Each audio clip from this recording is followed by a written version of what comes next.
I am back again with a review of Shadow and Bone by Leigh Bardugo, and I'm going to tell you right now I was not impressed. However, I didn't hate it. It was 3 out of 5 stars, maybe. I don't know. A lot of people told me I should read this book, that the mythology was new and fresh, and it was interesting, and wasn't your typical Western European British-esque medieval fantasy. I was like, okay, I'm totally here for that. But okay, so brief summary of what this book is that the main character, Alina Starkov, should be Alina Starkova, apparently, in Russian culture, but Alina Starkov ends up joining this group called the Grishas, who are like the magic users of this magical Russia, and working for the Tsar. And there's this, she used to be in the army, she was a cartographer, and then it turned out she had like superpowers, and she ended up working for the Grishas because she is a sun summoner, which is like super rare, and she can control light, and the only other person who's even similar to what she can do is this guy called the Darkling, who can control darkness, and her friend Mal is also in the army with her, and he doesn't have any powers, and he ends up tracking her down, and it turns out that the Darkling is actually a bad guy, and there's this thing called, like, the Waste or something, I forget, because this book did not make a very good impression on me, but there's this thing called the Waste, and it's full of monsters, and it's basically just, like, it's solid darkness filled with monsters, and you think that the Darkling is trying to erase it. Turns out he made it. And that's basically it. And then it's also, obviously she pits herself against the Darkling and does the thing, and, I will say this book did pass the Bechdel test. For those of you who don't know, the Bechdel test is, the question is, are there at least 2 women in the book or movie or whatever who talk about something other than a dude? I do not know if male children count towards the dude part. So, like, I don't know if you've got, like, 2 moms talking about their 2 4-year-old boys, if that means that they didn't, that doesn't count as passing. I'm not sure, but not relevant to this review. So, the things that I liked were, I actually really liked Alina, for the most part, except for the fact that she was in love with Mal. I'll talk about that later. I really liked Alina. I liked that she was, awed by the Grishas, but then once she became a Grisha, she realized that they were, hey, they're actually people. They're not just, meat sacks attached to weapon beams or whatever, storm powers or whatnot. I thought that we could spend a little more time getting to know the Grishas, but hey, also the thing is, it's a first book. It's Leigh Bardugo's first book, and first books are usually notoriously bad, and if you don't believe me, I read every book by Tamara Pierce except her first book, because of circumstances of me discovering her when I was a kid, until after I'd read every book that she'd written up until 2006 or 2005, and then I read her very first book, and it was awful. The plot was fine, but, like, the actual, like, technique was bad. So, like, I get that. I have a cough drop in my mouth in case you guys like hear any weird noises. If you hear any like clicking, that's the cough drop against my teeth. I do apologize, but I'm having an allergy attack, so my voice is kind of like bleh. I get that it's the first book, and the Russian mythology actually is very interesting. I wish we actually could have seen more influences of Russian fairy tales, because I really, really, really like Russian fairy tales. Vasilisa the Brave, and Baba Yaga, and Koshchei the Deathless, and the Firebird, and Marya Marevna, and I love all those things. I actually went out of my way to find a really, really, really nice copy of Deathless by Catherine Valenti, because I love the fairy tales that it's based on so much. But I wish we could have seen more of that in Shadow and Bone, and we didn't. I wish we could have seen more of the Grisha Academy, and we didn't. I wish we could have seen a lot less of Mal, and we didn't. And I wish that the the best part of the book was the Darkling. And I know a lot of people say that, and it's like, oh, he's so hot, and he's so dark and mysterious, and he's so misunderstood. You know, fuck that shit. I don't care.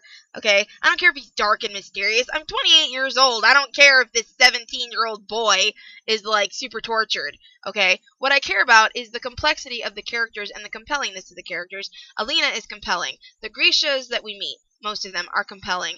Their stories and backstories and their characterization is fleshed out really well. And same thing with the Darkling, but there's a lot that we don't know about the Darkling that obviously leads into his motives. Like, the fact that his mom is, how did they diverge so drastically from what each of them wanted? You meet his mom in the book, and I guess maybe, like, it could be said that, like, his mom and him were inspired by Baba Yaga and Koschei the Deathless, maybe. I don't know. I mean, they probably actually were, at least a little bit. Mal ruined this book for me. I'm sorry. Like, and also, like, there was a lot.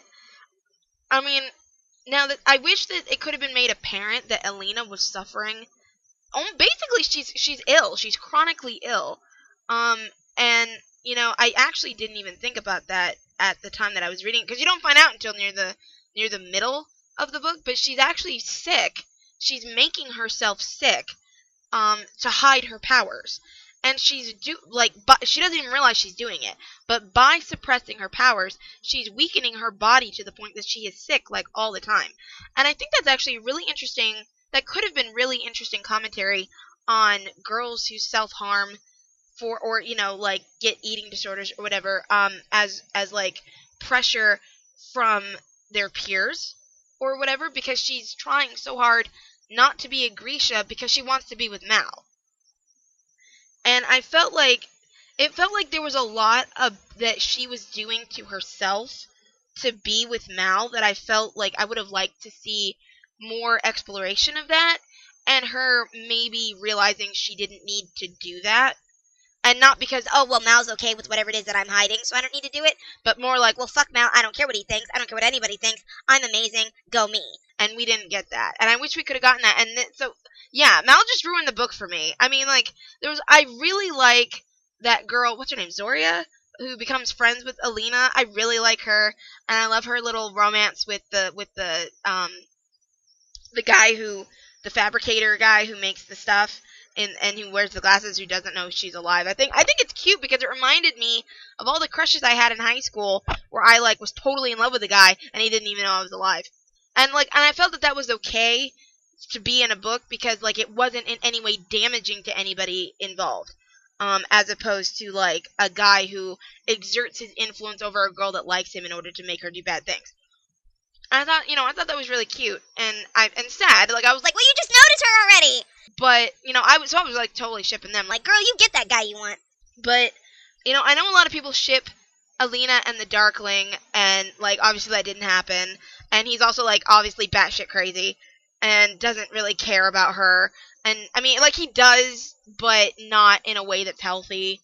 Like, I'm not saying that there is any kind of healthy anything going on between the two of them, because that's not a healthy relationship at all. And when I say that I ship Alina and the Darkling, I don't mean that I think that they maybe should be endgame, but I thought maybe it would be better for her to ditch Mal, get with the Darkling, and then either turn evil herself, or get with the Darkling and then ditch him and just be, you know, okay being by herself. Like, love doesn't have to be the goal, you know? I mean, I love love stories as much as the next girl, but I don't know, I don't like Mal at all. I think he's a dick. Actually, not even I think. Mal is a dick. I saw a post. This was right after I finished the book, and it cracked me up for a good 5 to 10 minutes, because it described my feelings perfectly. And it was an ask to somebody, and I don't remember who it was, who the ask said, why don't you like Mal in the Grisha trilogy? And the person who responded to the ask said, because I've read the Grisha trilogy and I have eyes. And that just cracked me up, because in the boy is a douchebag. He's such a dick. Oh my god. I hate him. Like, he and Alina are friends, and I guess, like, he's always been in love with her, but didn't realize it until she got taken away. Dude, that is not love, you asshat. That is possession. That is possessiveness. They took your toy away, you want it back. Okay? That is not love. That is you wanting your toy back. You are a fucking idiot. Also, he's like, oh my god, Alina, you know, I was like looking for you this whole time, and then I come here to the palace, and there you are with that guy. and she's like, fuck you, he's a national hero. And Mal's like, I don't care, because you're my girl, and I've always loved you, but you know, he gave you pretty clothes, and now you're being a bitch to me. and it's like, fuck you, man. No, she's being a bitch to you. She's not even being a bitch to you. She's not being a bitch. She's treating you the way you deserve because you're being an ass. Because you're like, oh my god, Alina, you turned into a Grisha, I don't even know you anymore. It's like, fuck you, man. Okay, she's always been a Grisha. She's always had these powers. This is part of who she is. If you don't like it, then you don't like her. Like, this is not something she can just turn off.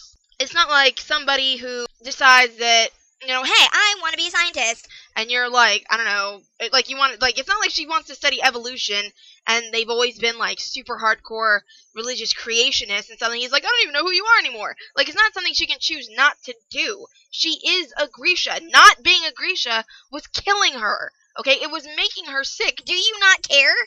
Like, do you not care that your prejudice and assholishness and, oh, Alina, I don't think this is the right path for you because I know more about you and the things you need than you do because you're a girl and you have no agency and I know what's best because I love you. You know, do you not realize that that attitude you have, shitbag, was making her actually physically ill? Like, what even? And I'm not even gonna say that he's, like, abusive or anything, because, like, once they actually get together, I don't know why they got together, but once they got together, like, romantically, he kind of chilled out.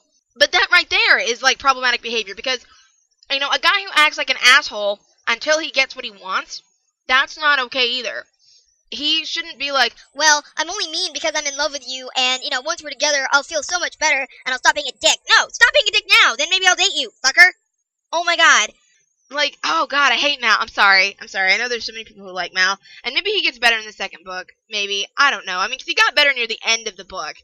And I really liked the book, except for most of it, except for Mal. Like, he made me so mad. Oh my god, I can't even. He was just like, yeah, you know, I know Alina better than anyone. And the thing was is that he actually did. Like, that was the thing I didn't like. He had this sense of entitlement to Alina because he thought he knew her so well, and he did know her really well, which made it, like, seem to verify that he was actually entitled to being around her and to her time. And it's like, no, you idiot.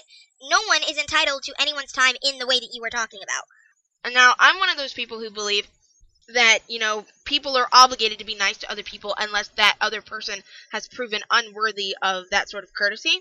You know, if you're just, like, a total dick to somebody, you know, or whatever, then no, obviously the person you're being a dick to is not going to be nice to you, or isn't obligated to be nice to you. But that's not what we're talking about here. Mal's like, you know what, because I know you, I can make decisions for you, I can take your agency away, I know what's best for you. Even though we're the same age, there is nothing wrong with you, you are not mentally infirm or anything, even though there is literally no reason other than the fact that we've known each other for a long time, I know what's best for you better than you do. And the thing is, this is affirmed by the text. And I don't like it. I don't like the fact that, you know, Alina is shown to be better off doing what Mal tells her to do most of the time, especially because he's such an ass about it. Oh my god. I didn't even realize how angry I was about this until I started talking. I'm sorry. This was not going to be a rant. I didn't expect this to be a rant, and it is, and I'm sorry. But, like, I really like the plot, except, I mean, most of it. I like most of the plot. I really like almost all the secondary characters. I think that this series could really go somewhere, but I really want Mal to die in a moldy hole in the ground, burning to death from being struck by lightning, and I know that doesn't happen. And because I've read Six of Crows, I guess Alina dies? Or something? And so I'm, like, worried about that, and I'm like, please tell me she didn't die saving Mal's life. Oh my god. And so, like, on the one hand, it's like, when the Darkling is like, yeah, kill Mal, I'm like, dude, not cool, because, like, you totally misled Alina into thinking that you were gonna let him go. But on the other hand, I'm like, I just finished reading A Court of Wings and Ruin, you know, recently, and I'm like, you know what, if this was Rysand, and he had, or, I know it's Rysand, I don't care, if this was Rysand, and he, you know, was like, oh, I'm sorry, Tamlin, you are gonna ruin my mate's life, I'ma kill you now? Like, I would totally be behind that. And so, like, it's like, you know, what is the Darkling's motivation here? Is he killing Mal because he's jealous? Yes.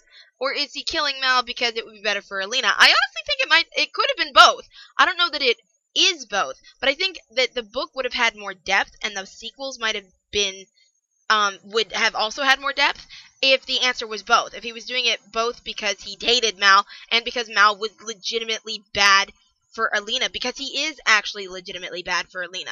Every time when he's around, she starts questioning herself and stuff, and I'm like, oh my god, just like she started to blossom at the palace, and then he showed up, and suddenly she was hurt and sad, and just was like afraid of her powers again and resented her powers, and I'm like, No, no, my sister, embrace your power, do the thing. Forget him, he's a dick. so I don't know. I'm just like, I like to see boys who are more supportive of their female counterparts in YA when like superpowers are involved. I have a whole big long thing that I talked about the book Empire of Storms, and one of the things, not a review of the book, but a specific problem that I've seen in response to the book, and one of the things that I mentioned that was relevant to that topic is the way Aedion acts in Empire of Storms. Aedion is the male cousin of the main character, and how he is suddenly like second guessing her all the time and questioning her powers and like doubting her suddenly, and like he's afraid of her abilities suddenly, and I'm like, oh god, I hate that. I hate when guys do that. It's like, why are you afraid of powerful girls? And I realize that, like, yeah, okay, they have like superpowers. I get it. I get they have superpowers. But, fiction is a microcosm allegory to the real world. And I don't know, I think it speaks a lot to maybe Leigh Bardugo's opinions, or like the way she views the world that she thinks or thought. She's probably changed her mind based on what I read in Six of Crows and Crooked Kingdom, and she's probably definitely changed her mind. That this was okay, that Mal is allowed to do these things and think these things and say these things. Mal bothers me so much in Shadow and Bone. He ruined the book for me, honestly. Which wouldn't have been hard because it wasn't like that great, but he's really bad the way he acts. He's so entitled and so possessive and so disparaging and so unencouraging. He's such a dick. And I'm like, the Darkling is a dick too, but I feel like if he'd been tweaked just a little bit, he could have been a viable love interest, and he's not. But the guy that we want, like, that the author wants us to be rooting for, is not a viable love interest either, and I hate him. So yeah, I gave it like 3 out of 5 stars. I know that I'm going to mention that there was some talk about cultural appropriation because Leigh Bardugo changed certain things about Russian culture to fit the plot of her story. I am going to point that out. I can't give you specifics. I do know that there was one thing. People thought that the name Grisha was stupid because I guess, like, Grisha is the diminutive form of some other word. And so, basically, the Grisha are actually, like, if this was in English, they would be the Gregs, I guess. Grisha is, like, the diminutive form of Gregory, the Russian version of Gregory, I guess. So, like, the Grisha are literally called the Gregs. And, like, people were making fun of Leigh Bardugo because she did that. Because they're like, how would it be if, like, in an American set novel, we had, like, a military group called the Toms or something? And I'm like, you guys, you do realize we have G.I. Joes, right? Like, seriously, this is not a new thing. Come on. Anyway, so that was my review of Shadow and Bone. I hope you guys enjoyed it. I'm sorry for all you Mal lovers out there. He's a douchebag. I'm sorry.